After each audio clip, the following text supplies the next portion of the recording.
Brian Roisentul here. I'm the host of the Fit Growth Machine podcast, where we talk with top leaders in the fitness industry. Before introducing today's guest, let me tell you that this episode is brought to you by BSR Digital. At BSR Digital, we help fitness brands that want to scale their business to the next level through Facebook, Instagram, and Google Ads. BSR Digital knows that most e-commerce brands want to grow their sales, but they lack a solid plan and professional team to help them succeed. That's why BSR Digital offers strategic plans, implementations, optimizations, and account audits to help more than 1,000 e-commerce brands like yours grow their business and surpass their competitors. To learn more, visit bsrdigital.com and you can email us at hello@bsrdigital.com. So today I have an amazing guest. His name is Mike Lewis. He's the director of marketing at Zeal Optics. Hey, Mike, thanks for being on the show. Hey, Brian, thanks so much for having me. Excited to be here today. Yeah, my pleasure. So before we get started, I just wanted to give a big thank you to Jeremy Wise, who introduced us. So Jeremy, thanks a lot for the intro. So please, why don't you start by telling the audience what the company does? Yeah, so Zeal Optics makes sustainably focused sunglasses and goggles for outdoor enthusiasts, a lot of sports-focused athletes, and we're based in Boulder, Colorado, here in the United States. Awesome. And how did the company start? Yeah, it's been a really cool journey.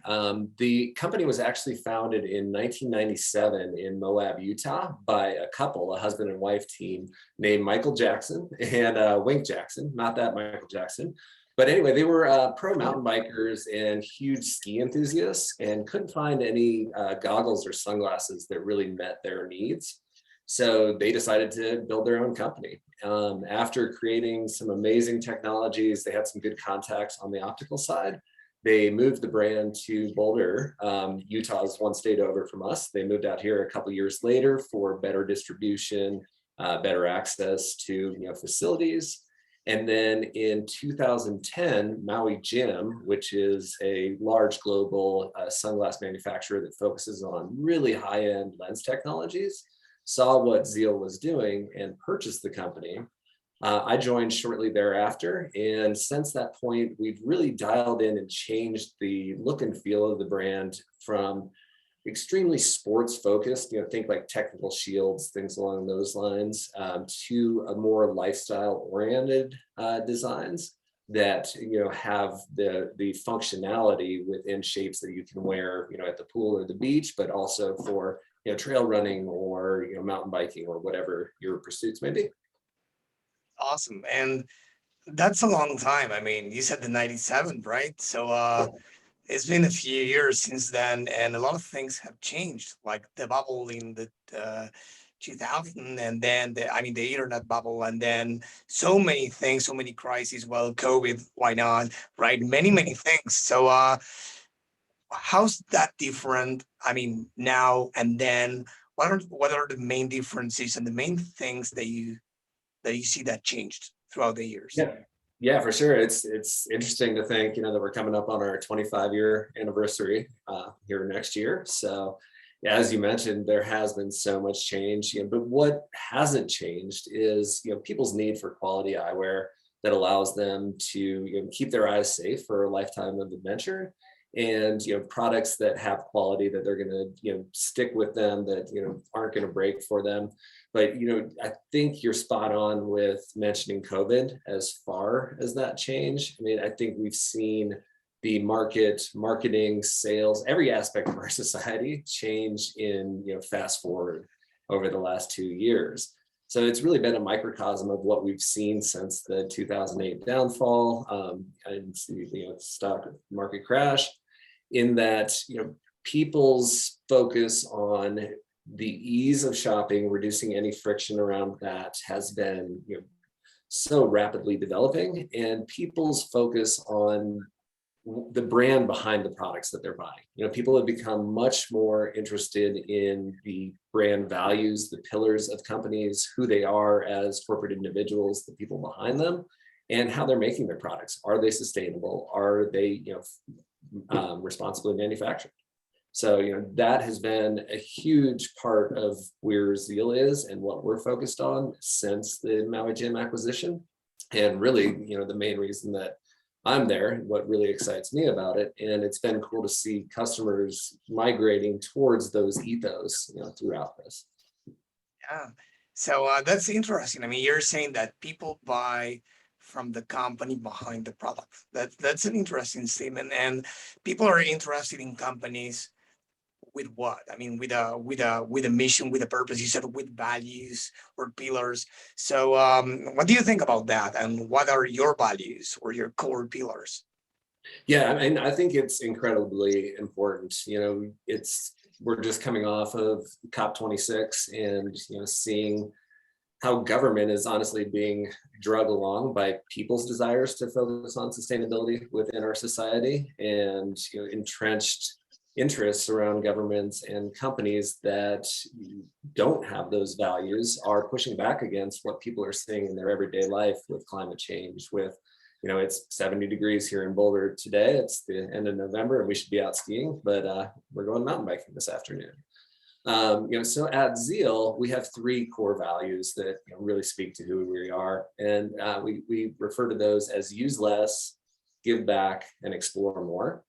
And use less is basically what it sounds like. It focuses on the materials we use, our manufacturing techniques, everything that goes into our products and our processes. Give back, again, pretty self-explanatory. We're members of 1% for the Planet. So that means we donate 1% of our gross sales to environmentally and sustainability focused organizations globally, and like to do that in all the markets we focus on. And explore more. And that really speaks to not only our focus on exploring our limitations for product technologies, for reducing our footprint, for increasing the quality of our products and processes, but our messaging to our customers in exploring their limits.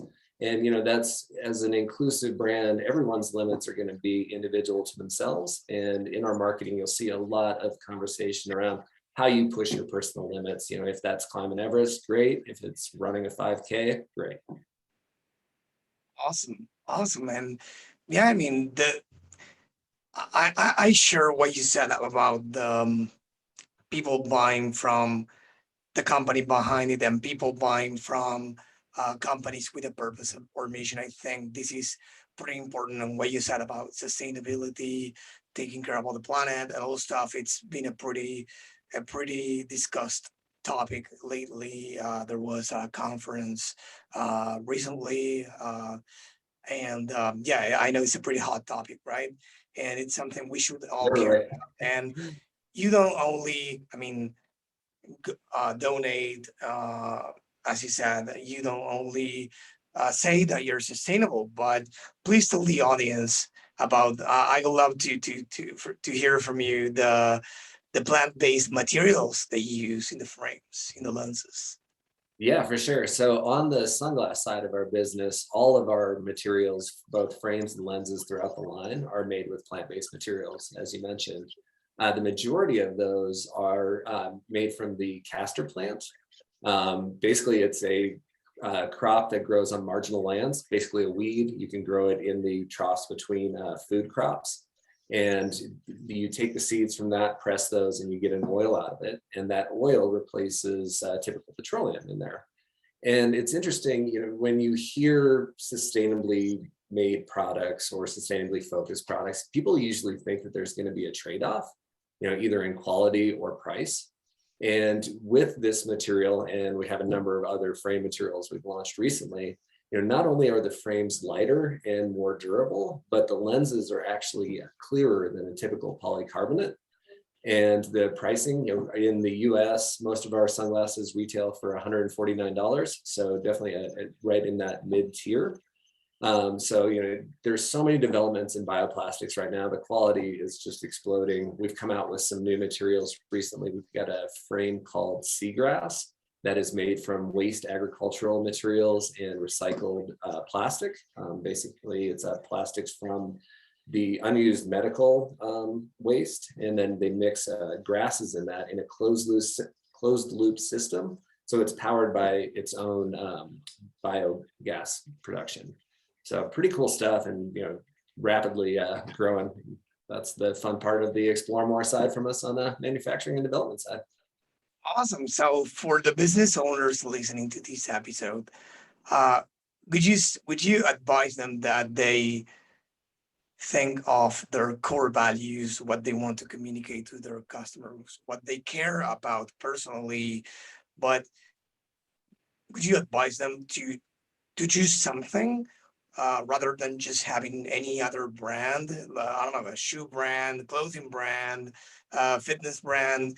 Uh, why would you say that that's important to their strategy and to their business?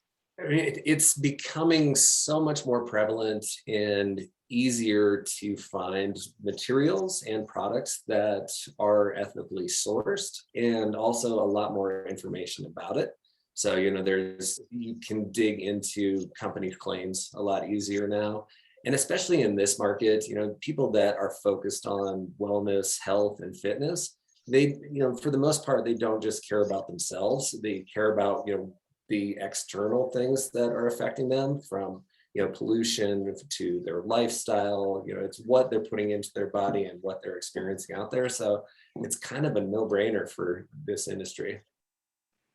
Great, great. So you don't only do that. I mean, you don't only do this in the US, right? You're international, right? You have launched in many countries, didn't you? We have, yeah, we've been very fortunate to be partners with Maui Gym. They're distributed in dozens of countries around the world. Our biggest markets at this point are the US, Canada, Mexico, Australia. We're in numerous countries throughout the EU, the UK, and we recently, just through the pandemic, launched in France and India. So growing rapidly, and a large part of that comes down to the messaging around this. The growth through the pandemic, the interest, from retailers in telling the brand story has just been exponential as customers are coming to, retailers and, to Maui Gym as well, and asking them what the brand stand for, what sustainably minded products are out there. So. Yeah, and I mean, many countries must be great, but also could be very challenging, right? Being so diverse cultures as well. How do you tailor the message across countries and cultures?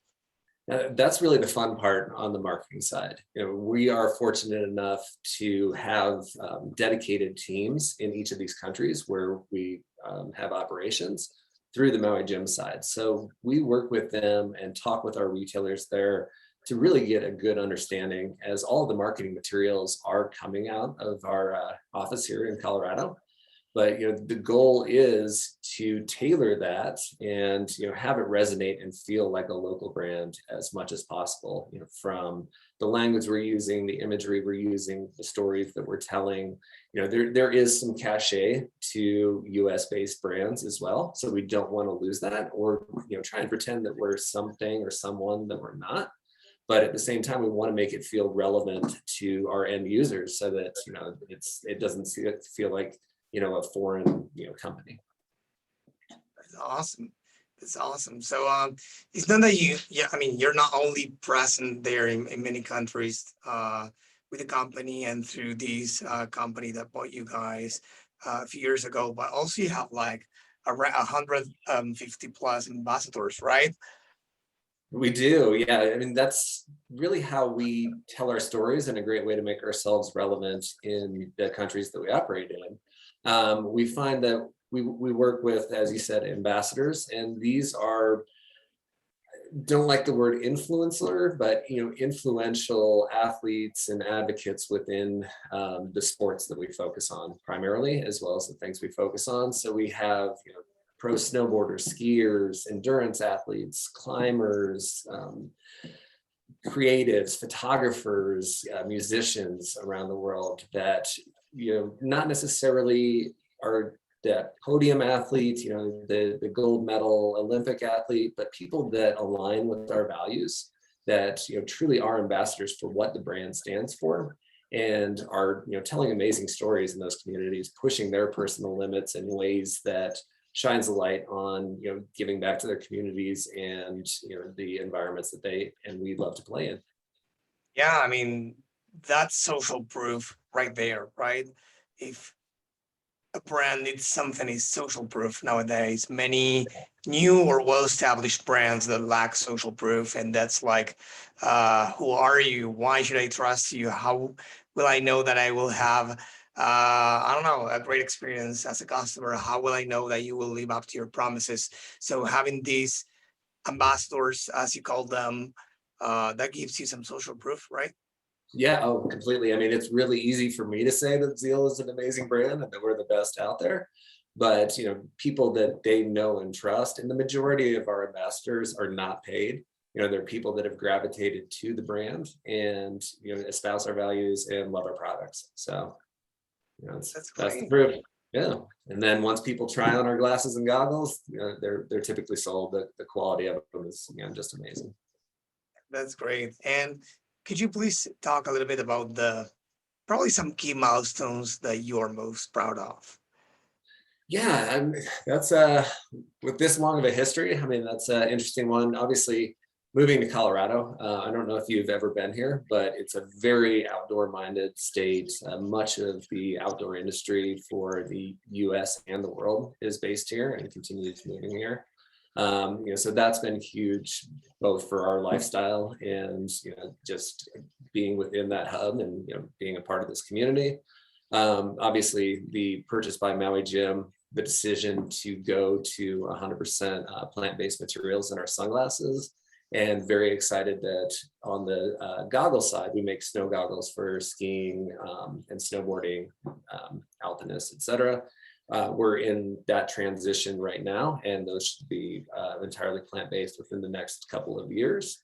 That's been a fun journey. And then all the countries that we've launched in. I mean, I think COVID has been a great time for reflection and focusing on our values and for accelerating the brand within that, really getting down to our core messaging and how we partner with retailers.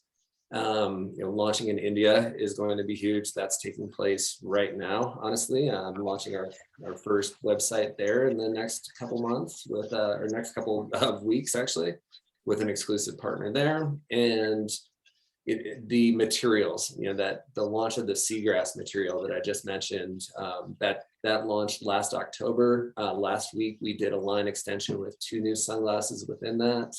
And then the launch of our metals. So think aviator sunglasses. We launched those 2 months ago, and the story behind that is pretty amazing. The sustainability aspects within an aviator style has been really fun to dig into. Awesome.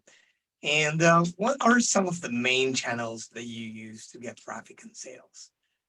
Again, COVID has turned a lot of things on its head. Retailer relationships are our bread and butter. We have over 3,000 retail partners globally, and this ranges from outdoor stores, ski stores, to optical accounts. Through Maui Jim, we have an optical lab, the first waste-free optical lab in the world. There's one in Illinois, and there's also now one in Germany. So all of the shavings from the prescription lenses get collected, all of the fluids are recycled, and the excess material gets turned into other consumer goods, like primarily right now, we're making alarm clocks out of those. So kind of an interesting one. But optical business has grown vastly through COVID with those labs and people's focus on wellness and their own health. And then we also have seen, as I mentioned, with COVID changing things, direct to consumer has grown a fair bit, as has business through our e-commerce partners. And that went from being a very small part of the business to a much larger chunk.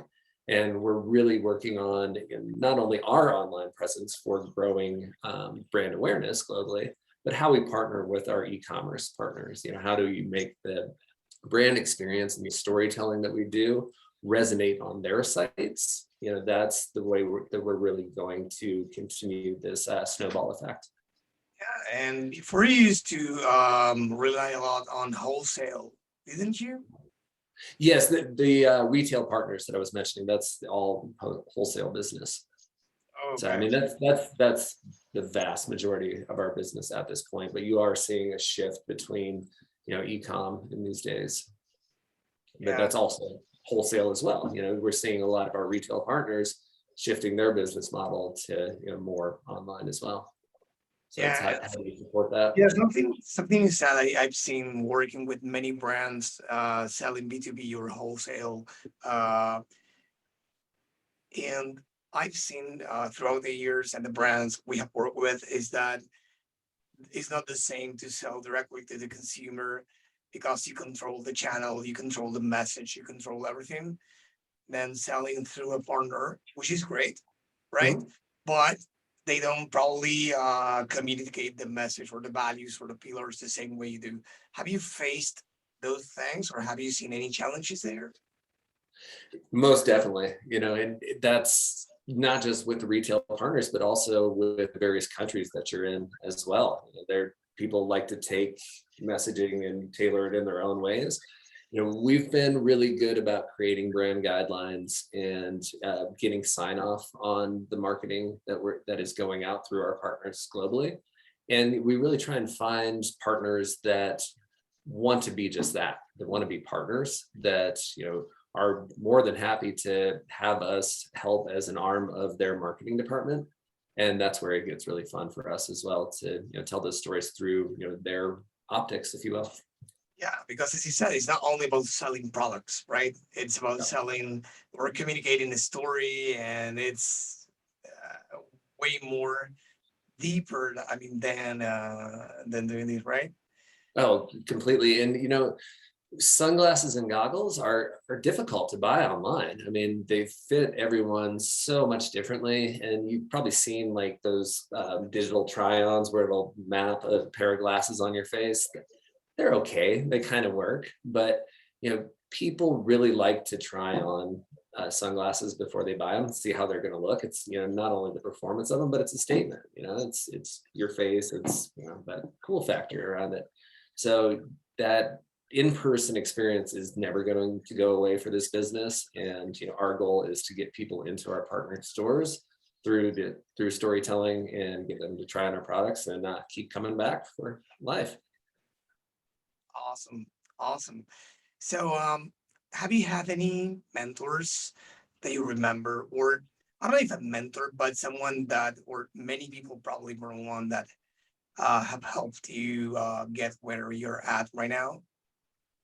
Yes, I've been in the outdoor industry for about 25 years now at this point, and I've had a lot of people that I've looked to help spirit my career. I was fortunate enough. I went back to school and got an MBA a number of years back, and a couple of professors there, one especially, it really helped me understand how we can turn consumerism on its head, and looking at the purpose driven economy and how we leverage, change comes from economic needs. And when you start integrating the change that you want to see in the world within businesses, that's where things are going to accelerate. So big shout out to George Martin. Okay, big shout out to him. So, what about books? Any book that come to mind? Oh man, a big reader right now. Read a lot of history. So I think that's influential in decision making. From a business standpoint, been reading a lot of Malcolm Gladwell recently. Very very good author, and helping you look at economics differently. Freakonomics was David Dubner is a great read as well. I exercise a lot as well, so been listening to a lot of podcasts. When I'm out riding my bike or trail running, things like that. It's a good way to kind of go hands free as well. Do you ski as well? Actually, snowboard. Do a lot of backcountry, so I split board, which is kind of like skiing, but if you saw me on skis, it's pretty entertaining. Yeah, I mean, I tried it once. I mean, both snowboard and ski, and it's too hard. Like, my feet are not like that aligned, so it was like painful to have the ski straight. It was crazy. And yeah, before hitting record, we were talking about Argentina, where I'm from, and you said that you visited Bariloche, which is basically a ski center, probably not as big as the ones that you have in the US, but pretty respectable probably. Uh, Yeah.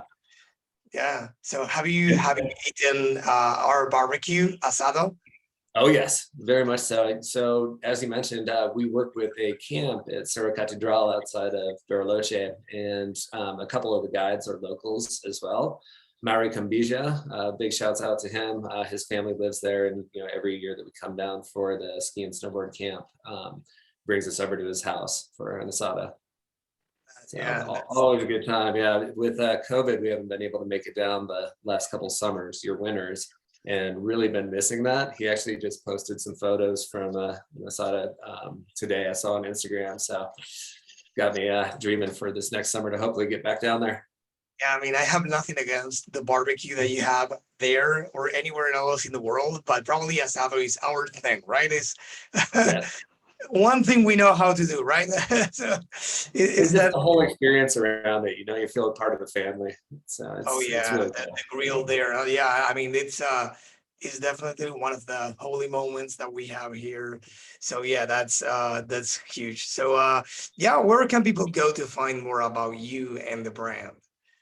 Well, if you go to zealoptics.com, that's a great place to see the full line and learn more about our story, our products, our materials, and our brand ethos. And then the dealer locator is very prominently noted on there as well. So see what shops are carrying it locally in your neighborhood. There's a country finder on there as well, so you can see wherever you are in the world. And we're at info@zealoptics.com. Sign up for our email list. Would love to hear from you guys. Our goal in this day and age, it's all about communicating with customers. It's a two-way street. So, if you're hearing this, would love to hear your feedback on what we're doing and what you'd love to see from the brand too. Awesome. Well, Mike, it was a pleasure to have you on the show. Thanks for being here. My pleasure, Brian. So good to be on.